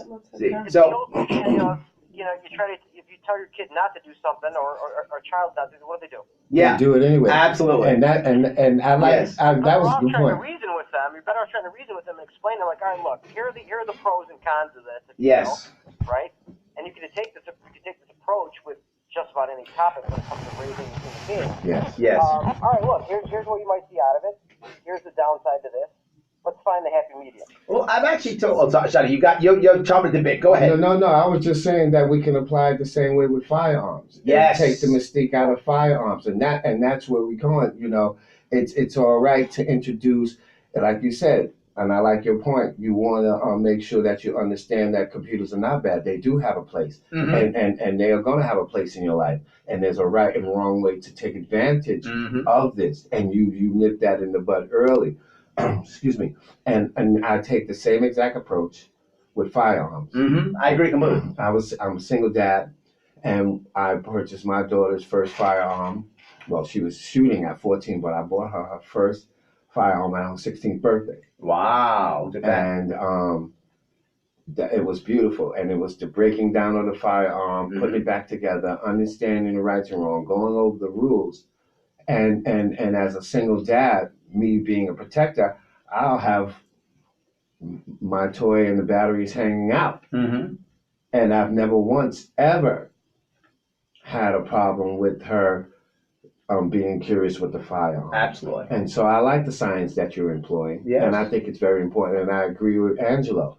I think the rule can be applied to every point in life. And one more thing to Angelo. I was born and raised in the Bronx. So I come from, I'm African American, but all of my closest associates growing up were all Italian. And I got to participate in some of the Italian dinners and believe it or not, as a youth, sitting down with my Italian friends, enjoying pasta and listening and watching Community. Yes. And how you guys sat, and it broadened my horizon as a young man growing up on Arthur Avenue in the Bronx. So I agree with you. I was just about to say, you must be from Arthur Avenue. Yes. Yes, I'm from indeed. Chicago, but I have friends there. Yes, sir. And so I can appreciate that. And just another sidebar, really, really quick. On Thanksgiving, I was sitting with my mate, and I was telling her, I remember vividly walking from Fordham Road, coming through Arthur Avenue back in the days when the doors were open and you can smell the cooking and how you can. It was just a magical time, and I don't know if it was because of my age and where I was, but it was real because I still remember it and I still talk about it. So I do appreciate what you said about the importance of the table and keeping that part, and I love it, brother, because it's so analog and it's so necessary in this day and age, man. I appreciate you. I gotta add to that Angelo, too, the idea that I brought up, right?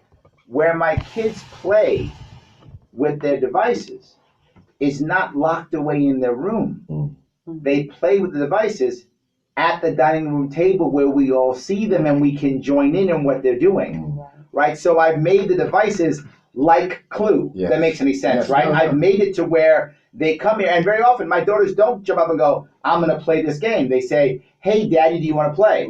Hey, Mommy, you want to play? Hey, sister, do you want to play? So they use the device to be social. I can take it. Right? So I tried to do both. It's not perfect by any means, but the goal is to be together. Bridge the gap. It is. I'm trying to bridge the gap and to not make them someone who says, my friend is the device. Right? My friend is the device is a tool that will allow me to connect and have fun and tell stupid jokes about my dad. Right? That will allow me to tell dumb jokes with my sister. That will allow me to talk to my friends and laugh. I'm trying to build that. It's difficult because some of their friends don't think the way we think. So that can be very challenging. And the challenging is outside the door. Go ahead. 2 quick points. If I may, I apologize. So your name is Ashante? Yes, sir. Ashante. Okay, thank you. 2 points. One, I want to tie in really quick what he said about the Second Amendment. Yes. And firearms. Let's just put it that way. Yep. I was raised in a hunting household. Okay. My father was in the Italian military.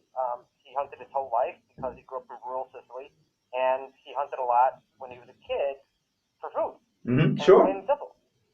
But he taught me from an early age. I would go hunting with my father and his friends, but he also taught me the respect of not only the weapon itself.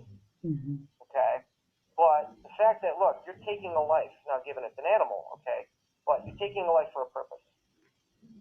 Okay, No, I get it. I know a lot of hunters who think exactly that way. I'm with you. I mean, it's funny. We're talking about the Bronx. I also, of course, was raised in the Bronx too, South Bronx by Yankee Stadium. But I was raised in the Bronx also. And my father, he was in law enforcement. He was a cop and he was a corrections officer. So he had a firearm on him all the time. Right? He had one on his ankle when he'd go outside. Right? He was always having a firearm. And I never was curious because he showed it to me. I saw him clean it. I saw what he did with it. It became a tool for me. I wasn't afraid of it. And when I did the military, I did the Marine Corps, I worked in an armory. I never thought that they were anything except tools. This is interesting because I saw my father provide my mom with a firearm. It was a 25. I remember the little magazine. I remember him sitting down in the house showing her how to load the magazine, how to load the mag, chamber around, how to drop the mag. And I'm sitting here with mommy, not knowing anything, not even understanding that this was my first introduction to firearm safety and to be, again, now daddy wasn't a cop, but daddy was a protector, okay? And daddy came in by any means necessary. And this is how we get down right here, right? But understanding that it wasn't done in the I guess would be the legal sense, but all of the protocols were followed in the house because my dad was military as well, and all of the safety protocols and having things put away. Right. And I'm now examining the fact that that seed somewhere was planted in me, and that was where we are today. Yeah. And I've never had a fear of guns because as a kid, I grew up around them and they were just tools in my eyes. Yeah. So I never was afraid of them. When I joined the military, I wasn't afraid of them. Yeah. And now my wife, you said, never put a gun in your wife's head. I have. I've taught my wife how to shoot. And the funny part is, when I taught her how to shoot, she had never had a gun before. Mm-hmm. And at first, of course, she was afraid because it was new to her. There were no guns in her house when she was growing up. To her, it was, oh my God, gun scary, right? Of course. But as she got used to it, we have to go someplace else to shoot because we can't shoot in New York. So we have to go to Pennsylvania or we go to Utah or go someplace else. No, we live in New York City. Virtually impossible. And you know that. We've discussed this. Well, we're going to discuss this. But virtually impossible. But we're going to talk about this because seeing the position that she's running for, how come she can't qualify for a premise permit? She probably could, but we just haven't done it because you know how tough it is. Oh, I'm getting you, man. Okay, he's mad at me twice now. Oh, man, he's got me twice now. Got me. Either that or you just move to a state where you don't need it. That's true. Yes, I completely agree, and that may be something that we do too. Who knows? Pennsylvania and Connecticut. But my point being that when I gave her that training, now she's done it more than once. Now she wants to go back and do it again. She should. And now she's like, okay, this is good. And she went from I was afraid of this evil thing to no, this is a good thing. I'm glad I know this. Yes. It changed by giving her just the experience of it. And now when Papa's on the road, but we got to work on that paperwork because when Papa's on the road, even though you got the stigma that most of the people we're trying to change their minds virtually impossible. Right. Come on now. We could get the premise permit though. Mm-hmm. That's true. Yes. Okay, we're gonna have to have something in the house, bro. Okay. Okay, so we're gonna the next conversation we have, and I'm gonna hold you to the conversation now. Let's start the process. We got a good infrastructure in place where we can get some things done. Okay. But I think we need to take a look at getting her what she needs, and I think I can help you with that. There we go. I'll be more than happy to help you. You know who we have in place that we can help. Absolutely. So let's get that done. Good. And for anybody that like minds like Larry and I and all the lovers of the Second Amendment, why don't we talk about this? So I would like before you tell people where they can go to get information right now, just so we get that out the way now. Go ahead. My name is Batina Shanti. I am FITNESSFUELANDFIRE.com. FITNESSFUELFIRE.com. You can catch us on Facebook at Fitness Fuel Fire. You can catch us on Instagram at Fitness Fuel and Fire.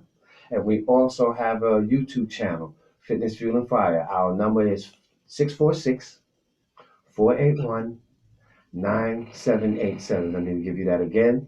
Our contact number is 646-481-9787. Feel free to text us with any questions, any information that we have. We'd be more than happy to let you have it. And one of the things I know you focus on for this is one of the big things you focus on is the idea of helping someone get a license, particularly a permit, particularly in a state where it's tough. In addition to that, yes, we also help people who have felonies in New York City who are not aware that having a certificate of relief of disabilities, depending on how severe your crime was, restores all of your constitutional rights, which means they'll make it difficult for you depending on the crime it was, but you're eligible now to apply with your gun permit. There's a lot of people who don't know that. And a lot of people are getting their firearm permits as a result of having a certificate of relief of disabilities, because New York City doesn't expunge and sealing records really won't do it. Mm-hmm. Okay, so you want to come in well armed. You want to have your dispositions. Yes, absolutely. And you want to make sure you have all your I's dotted and your T's crossed, because New York City is difficult. Yes, it is. But again, I'm running across people in New York City. I've just trained a young lady who owns a beauty salon. She didn't even take the NRA class. Because she has a permit, they gave her business permit. Oh, nice. And her firearm. Okay. Nice. Okay, so I'm starting to discover a few things. Hold on, I'm going to bring it. This is a good point you brought up. Angelo, thank you for your call. I appreciate it. Thank you so much. I'm going to let you run. Thank you. Thank you, Larry. Bye-bye. this is a thing that happened in Florida. It's what you just talked about, which I'm going to bring it up. If you remember, there was a story, I think it was 2 days ago in Florida. 2 guys go into a jewelry shop, to rob the jewelry shop. The guy's armed. Draws his firearm, defends himself, the 2 guys flee. Doesn't rob the place. That right there would have been the end of it, but it isn't. Never. Because those 2 guys then went to a UPS truck driver and hijacked his truck. That UPS truck driver did not have a firearm, so he couldn't defend himself. So he became a hostage.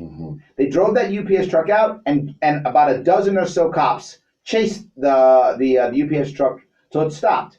Those cops got out, all opened fire, killed 4 people. Killed 1 innocent bystander, killed both of those guys, and the hostage. We could talk about a lot of things.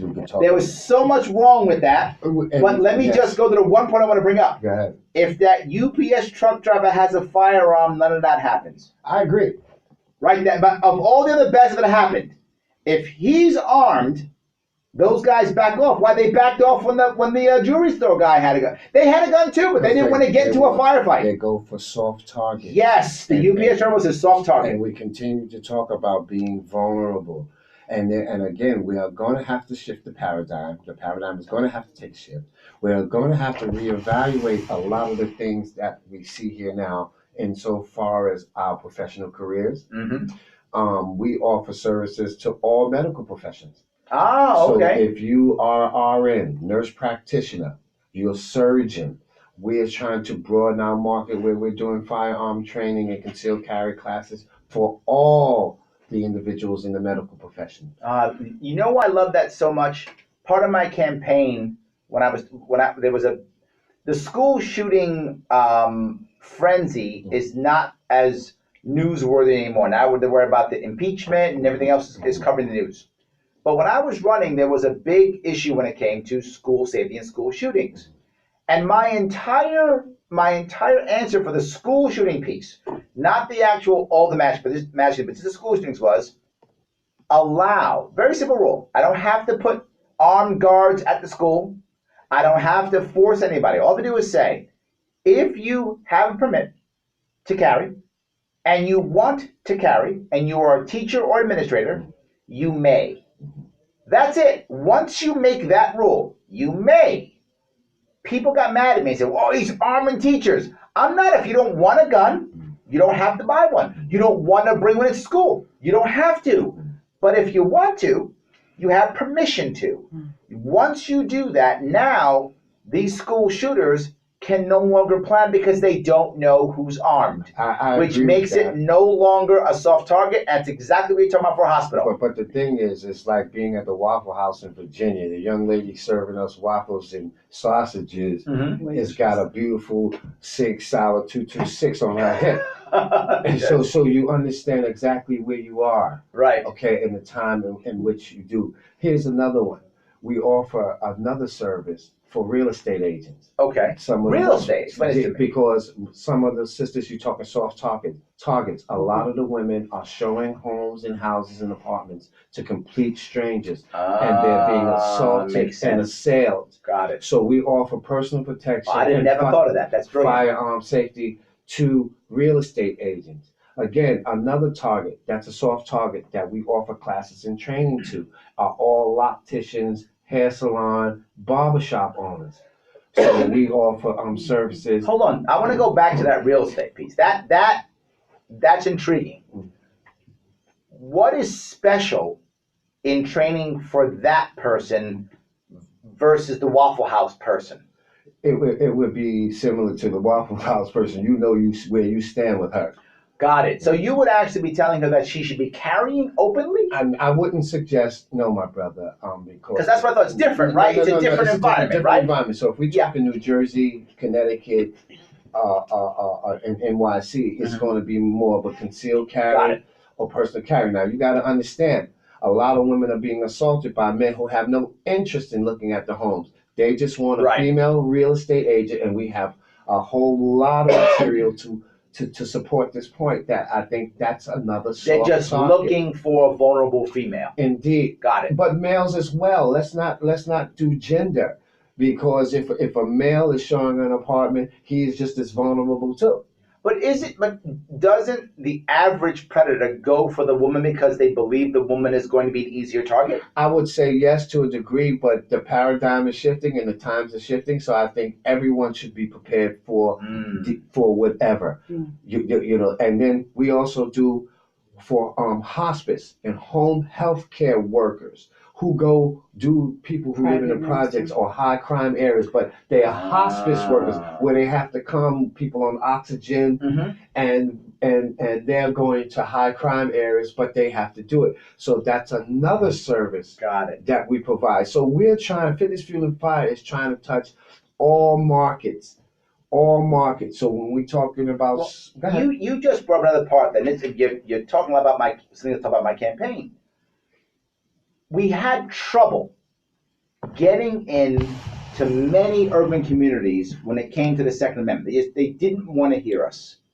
Jesus. And yeah, one of the reasons, yes. And I think you and I discussed this more than once.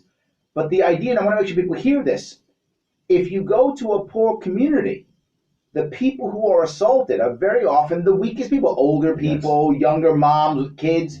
You're a mom with a kid, someone comes to you and they might kill your kid. You're giving them whatever that person wants. You will sacrifice yourself for your child in 5 seconds. Whatever you want, sir, it is yours. Don't hurt my kid. Right? If you're an older person, older male, female, you physically can't stop someone. You're older. You can't do it. Some young, strapping 20-something. But that firearm, all of a sudden, you just made the great equalizer. But we also offer to the elders, the retired military vets. We just put together a program just for the fun of it, for activity.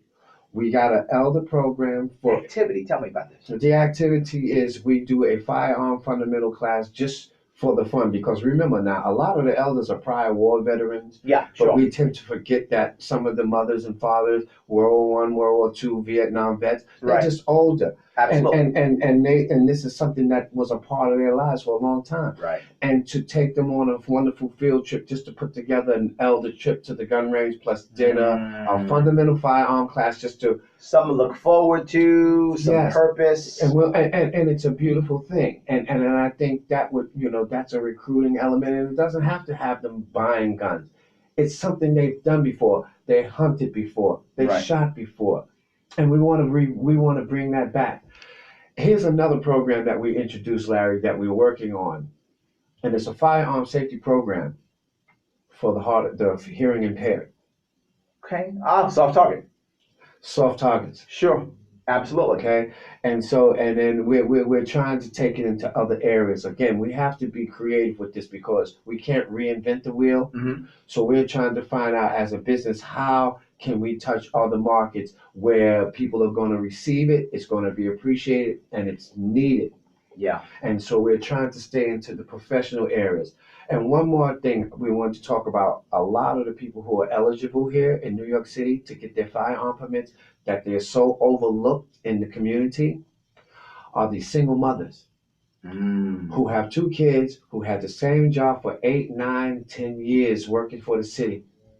They are eligible for their firearm permits. They are vulnerable. They can have an in-home firearm permit, single mom, 2 children, working, arm full of groceries, coming in from work. Right. Okay. So we're trying to eliminate and look at soft targets as a consultant and see where Fitness Fuel and Fire can come in and apply our services. This is almost exactly the opposite of what most people think of when it comes to anyone pushing firearms. Right? Most people think, oh, firearms, you're a gun nut and you want to go off and shoot bears, right? That's what people think. Right. And there's not one time in the almost 2 hours we've been talking that you haven't focused everything you've talked about on someone who's hurting or vulnerable. You have always focused the entire time on that. It's refreshing. It's a good message that I don't think we hear much at all.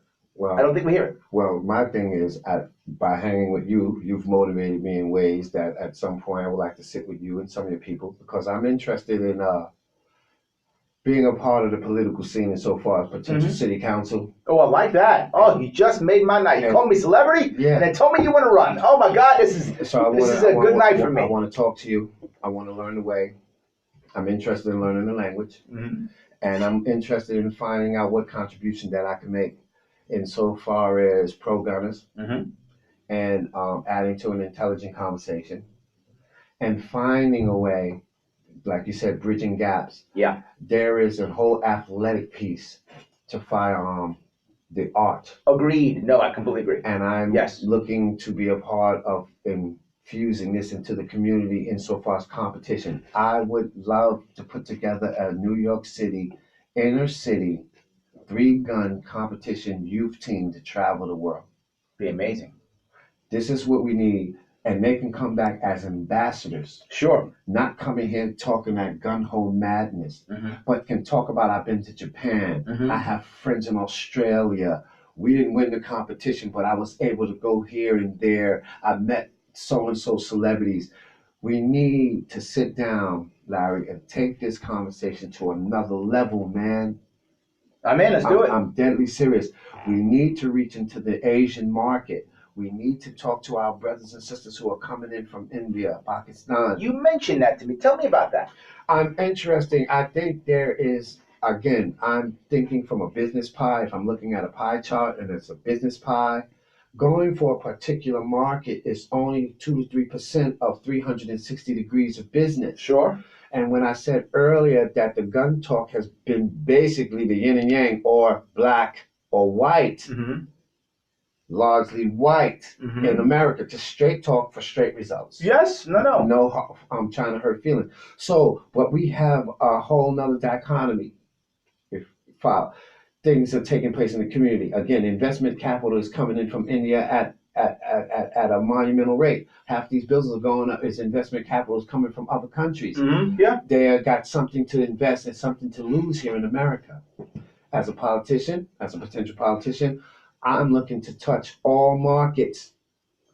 I'm trying to bring as many people to this. It's a valid point. I mean, if you're an immigrant, period, particularly if you're coming from a country which many people would think, oh, well, that's a Muslim country, right? Right. That's going to install some fear in some of your neighbors anyway, by default, right? No, because of the stereotypical, because you go back to the mind control of the Negro. Now you got desert this, and you got this. This is all bullshit. It's all a way to confuse and divide. And at some point, someone is going to have to actualize and understand what is taking place here and call it for what it is. This is divisive. Okay. This is dismissive. And at some point, we're going to have a logical voice, man. You have every right here. You're making a contribution to that. Okay, then you have every right to participate in this. Okay, and if we have stereotypicals, the average black youth, he's shooting up other black people and blah, blah, blah. So it's to be expected here, but it shouldn't be a deterrent. And I have taken it upon myself to believe that there are no lines. And I'm not going to allow myself to be a part to draw any lines. That's hard to do because society is telling you that there are lots of lines, right? Society is telling you we're society. There's lines everywhere. I'm society. I'm choosing to take accountability, be accountable for me. Okay, someone is going to have to take a stance. So it's rough, and I understand what it is, but I can't say that it's not worth trying. No lines. I would love to train the whole Indian community, 200, 300, 400 at a time. I will do a full NRA class, take you to the gun range, and see to it personally that you get your gun permits. I will do a full Asian, a gay community, transgender. This is a big issue. Transgender, big issue right now. Big issue. I mean, it's been issue for a long time, but it's now, there's a light on it now, right? There's a light for on me. the issue. I want to be friends with that community. Okay? I have no lines. There was a saying a while ago that said gun rights is actually also gay rights. It's all attached. Civil rights. It's attached to gay rights. Look at you get rid of all the lines again. Listen, my thing is you get rid of those lines. It's the line. It's like this, brother. I'm looking at business. There was one thing, I went out to the magic show out in Vegas, you know, where all of the companies, the manufacturers, the t-shirt companies. Magic, for those of you who don't know, Magic is huge when it comes to basically clothing and style and fashion. Huge. So during the time, there was this whole Muslim, Jewish thing. Again, that's their business. But that's what they was putting in front of us. I'm out at Vegas. I'm watching my Jewish brothers and my Arab brothers who got these merchandising companies. I'm seeing green. I'm not seeing religion. I'm seeing a Muslim with his arms around another Jewish brother.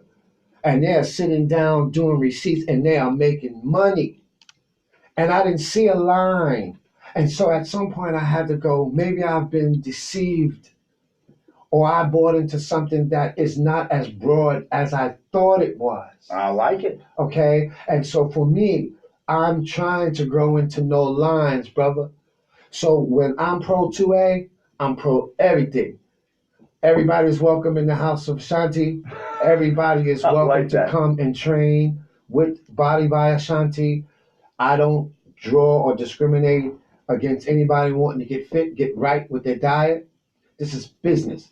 This is not personal. I like it. That's the perfect place to. I want to wrap this up on that idea. Everybody is welcome in the house of Ashanti, and everybody here is welcome also at the Sharpe Way, guys. I want to say thank you so much for having us in your home or on your phone or that evil device that Ashanti hates, whatever that actually was. I appreciate you having it. I want to say thank you to Ashanti so much for coming today. You, brother. Appreciate it. Absolutely. Thank you, my friend. And I will see you all next week right here on the Sharpe Way. Beautiful, man. Thank you, Larry. Thank you. It's great. It was good. That was pretty cool. It was good. That was cool. I love it's the a conversation, man. That's what it is. That's what it is, man. I learned this, I think, when I ran the campaign, that a lot of people, particularly the youth, they're tired of the soundbite. Yes. And they want to have an actual long-form conversation. They want to know who you are. Yeah. They don't want you to know the soundbite you're going to give them. They want to know, who's this guy? Right. So when I was doing the long form, I did an hour with Glenn Beck. I did 2 hours with Joe Rogan, an hour with Dave Smith. I did an hour with Dave Rubin. I just kept doing so, and people were watching the whole thing. It's beautiful. So now I do 2 hours, and people watch the whole thing. This is beautiful. They listen to the whole thing. This was amazing. It goes on Anchor. Tomorrow, the day after, it'll go on Anchor, and it'll be a podcast. Okay. And people listen to it on their headphones for 2 hours. Sometimes they watch it live. It was beautiful. I like the back and forth because we'll be messing with you now. Yes. Because I'm really shocked. No, and I'm shocked because this is the truth. My friend Sensei, you know, the one, he does security with me at our events. We're supposed to be having dinner. Okay. You know, he said about the jails. He asked you about. Yes. That's my brother. Yes. And so we're gonna get down because we're gonna sit down and eat. But the point, that